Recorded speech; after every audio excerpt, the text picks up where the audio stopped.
This is rental car number 41, and today I'm driving the 2017 Dodge Challenger SXT. This is actually an apology car. I was supposed to get something much lower in class, but last week Enterprise didn't have any cars on their lot, so I had to be bussed quite a ways away to get my rental.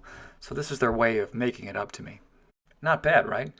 So the color of this car is called Go Mango. It's pretty flashy, and I think it fits the Challenger pretty well. So the SXT is the base model Challenger, so it comes with the standard wheels. These are 18-inch satin carbon aluminum wheels. They're kind of boring in my opinion, but the rest of this car is pretty nice looking. I got plenty of stares while I was driving down the road, and how can you not? I mean, it's a bright orange car that looks like it's straight out of Dukes of Hazzard. Under the hood, you get a 3.6-liter V6 engine. It's a 24-valve VVT. And it has Dodge's TorqueFlite 8-speed automatic transmission. All that's quite a mouthful. Really don't know what it means, but what I do know is you get 304 horsepower, and you get 19 miles per gallon in the city and 30 on the highway. And this car moves super fast. The acceleration is really impressive. When it comes to fuel, you get an 18.5 gallon tank, and it's behind this really shiny fuel cap, which I'm not a fan of. I think it sticks out too much. I prefer if it was the same color as the rest of the car. Also, Dodge does not have a quick fueling system, so you do have a standard twist-off cap when you have to put gas in the car.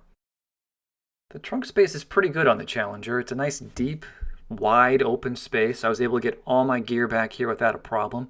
The rear seats do also fold down, so I guess you could try and get something larger in the Challenger, but I wouldn't recommend it. The interior of the car is pretty nice, but it's a little bit Spartan. I mean, there's not a lot of bells and whistles here to really talk much about. However, Dodge has done a nice job designing things. Here's the steering wheel. It's got a nice set of buttons on the left-hand side to interact with the center display right between the gauges. And then you get really nice cruise controls. This is a standard steering wheel that you see on almost all the Dodges and all the Jeeps out there. It's bigger and meatier than most steering wheels, which make it feel really good in the hand, in my opinion. Above the steering wheel, you get a really nice gauge cluster. They've done some nice details on these dials. I really liked using them. And then you get a nice big digital screen in the center that shows you all kinds of information about the car. You can flip through dozens of screens and choose the one that you like best. I kept it mostly on speed because, well, I kept going above 80 because you just tap the accelerator on this car and it goes pretty quick. Here's the door handle. I just wanted to point this out because it's so low on the door, it feels kind of strange to open and close things. It works fine, but it does throw you off a little bit when you first use it. The key fob on this car, it's my favorite. This is the standard one you get with Dodges and Jeeps. It's heavy, so it feels really good in the hand, and there's only a few buttons on it, so it's really easy to interact with the car. It has great range, too. You can really unlock the car from pretty far away. The Challenger also comes with a push-button start. It's right here next to the steering wheel. Things boot up relatively quickly. I'd say maybe 5-6 seconds before everything is ready to go. It's a little slow, but not annoyingly so. Here's the gear shift. It's pretty smooth. And I like that it has an LED sort of light right on the top to tell you which gear you're in. It's pretty bright. I don't think the camera really does it justice, so it makes it really easy to see, even in daytime hours. Next to the gear shift is this little cutout. This is really the only place for you to store your cell phone. It's not perfect, but when I prop my phone up like this, it didn't fall out while I was driving, even when I was going around some pretty steep corners. The parking brake on the Challenger is a standard push pedal model. I'm not a fan of this. I really wish Challenger had a electronic parking brake next to the push button start. Now, the center display I think is a little bit disappointing. I consider this to be sort of a luxury car. I know it's only $26,000, but I wanted a little bit more substance when it came to the center display. Instead, I got the UConnect 5.0 touchscreen, which to me feels seriously outdated. It's super small. It's not real responsive. It is nice, though, that you have these dedicated buttons on the left and the right side. That does make it pretty easy to navigate through all the menus.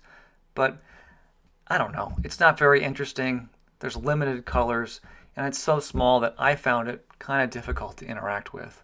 Especially when it comes to some of the climate controls that you're seeing right now. These are kind of buried deep in the menu structure, and I don't know. I find it annoying when I have to interact with a touchscreen in order to change something like the fan. The rest of the climate controls are down here, just below the touchscreen. All the buttons are really nice. The dials have sort of a rubber coating on the top of them, so they're really easy to turn. There's nothing wrong with these climate controls.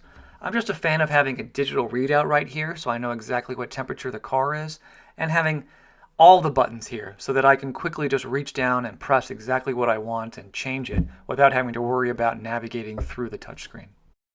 Sorry for being so negative. I just feel like they could do a better job with simple things like that. The glove box, though, is a pleasant surprise. It's huge, it's deep, it has multiple shelves on the top. It's really useful. I think you could keep a bunch of stuff in here easily. And that's probably a good thing because the only other storage area you have is underneath the center armrest.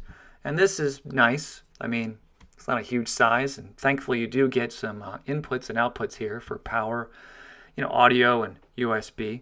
But again, not a whole lot of storage space, so you're going to be very limited as to what you can carry with you when you drive the Challenger. Now, even though this is a fast-looking sports car, I want to talk about safety for a second. The Challenger got great scores from the National Highway Traffic Safety Administration, 5 out of 5 in their overall score, no low scores or any serious warnings, and that goes the same for the Insurance Institute of Highway Safety. They got good scores on pretty much everything. But there's not a whole lot of safety technology here. You don't get blindside detection, you don't get lane departure warnings, and you don't get any sort of collision warnings at all. Now, blindside detection is available, but you got to pay an extra $1,300 to get it installed. And I think that's a little bit steep, especially when other manufacturers like Toyota are putting all this stuff standard, and even their base model sedans. But enough of my complaining. I'm being purposely negative right now because in the reality, this car is a ton of fun to drive. It is smooth when you accelerate. Like I said before, I easily was going over 80 on the interstate without even thinking twice. It's super fast. It turns pretty well, considering it's a pretty wide, big car. It's just a ton of fun to drive. And if you're going to buy or rent a car like this is exactly what you want. You want a fun experience, and the Challenger delivers that hands down. So after driving this car for 2 days and putting about 145 miles on it, I'm going to give this one